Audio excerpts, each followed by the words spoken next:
Hello everyone. तो कैसे हो आप सब। मैं लेके आ गया हूँ बीटीटीएच का एपिसोड 131।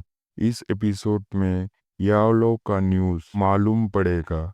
जिसने अभी तक चैनल को लाइक और सब्सक्राइब नहीं किया है तो जल्दी से कर दो और बेल आइकन को दबा दो। चलो एपिसोड स्टार्ट करते हैं। में कितना टेरिफाइंग गैप होता है। अगर एक 5 स्टार दूसरों की बात करें तो फिर हो सकता है कि लिटिल फीट डॉक्टर और स्काईडीन कंप्यूटर अगर अपनी स्ट्रेंथ को मिलाते हैं वो मिलकर इसका सामना कर सके। बट ऐसा करने से जियान की साइड में जो पहले से ही दो जोन है उनके नंबर्स घट चुके होंगे। वो अपने मुंह से एक गहरी सांस को छोड़ता है। वो कहता है हालांकि वो सच में टेरिफाइंग है। हालांकि वो यहाँ पे एडमिट नहीं करना चाहता था। फिर भी उसके मुंह से एक साई की आवाज निकलती है। अगर हम अक्रॉस द कॉन्टिनेंट की बात भी करें तब भी इतनी टेरिफाइंग स्ट्रेंथ से शायद ही कोई मैच कर सके। ऑफकोर्स इनमें भी कुछ एक्सेप्शंस हैं। या फिर बात वुकन या एंशिएंट फैक्शंस की नहीं हो रही जो एंशिएंट टाइम से ओरिजिनेट हुए हैं। जियान के सोलम एक्सप्रेशन को देख के जोन कॉन्जी भी अपने हाथों को वेव करते हैं। वो कहते हैं तुम चिंता मत करो। हॉलोसोल के अंदर कियान की पोजीशन एक्सट्रीमली हाई होती है। वो यूजुअली खुद को रिवील नहीं करते। अभी याओचेन को 5 दूजन गार्ड कर रहे हैं। ये पहले से एक्सट्रीमली हाई स्टैंडर्ड है। अगर एक क्लियांटिनी भी ऐड कर दिया गया वैसे ऐसी सिचुएशन में मुझे तो बिलीव नहीं होता। जियान हल्के से नॉड करता है। अभी वो इस तरीके से ही सोच सकता था क्योंकि उन बुड्ढों का स्टेटस इतना हाई होता है कि बिना किसी कारण के ग्रैंड फॉल में तो नहीं रहने वाले। आफ्टर ऑल हाई लेवल के एक्सपर्ट्स के नशे भी हाई लेवल के ही होते हैं। हमें जोन कॉन्जी की स्लो बात दोबारा सुनाई देती है। वो कहते हैं यही सब इन्फॉर्मेशन हमने ऑब्टेन करी है। वो डेथ सोल माउंटेन रेंज पिलवेरियन से बहुत दूर नहीं है। तो मार्गरो फॉर्म में 5 दिन के अंदर पहुंच सकता है। इसके बाद वो अपनी स्टोरिंग से एक स्क्रोल को निकाल के जियान को दे देता है। वो कहते हैं डेथ सोल माउंटेन रेंज के अंदर का मैप है। इस माउंटेन रेंज की मिडिल पर में हॉलो सोल की ब्रांच मिल जाएगी। जियान मैप को रिस्क्यू करके इसे खोल देता है। जिसके बाद उस मैप को काफी केयरफुल तरीके से स्टडी करने लगा था। इस मैप पर डिटेल्स तो एक्सट्रीम लेवल की थी। हालांकि माउंटेन रेंज का कोल्ड फॉग बहुत ही डेंस है लेकिन ये अपनी सटीक मैप पर रिलाई करते हुए इनके ग्रुप को उस माउंटेन रेंज में सक्सेसफुली एंकर करने में परेशानी नहीं होनी चाहिए। जियान मैप को अपनी स्टोरिंग में रखता है। वो अपने हाथ कप करते जॉन फॉन्जी से कहता है और जॉन आपका बहुत बहुत धन्यवाद। जॉन फॉन्जी अपने हाथ को वेव करते हुए सहाय करते हैं। वो कहते हैं तो बस छोटी सी बात है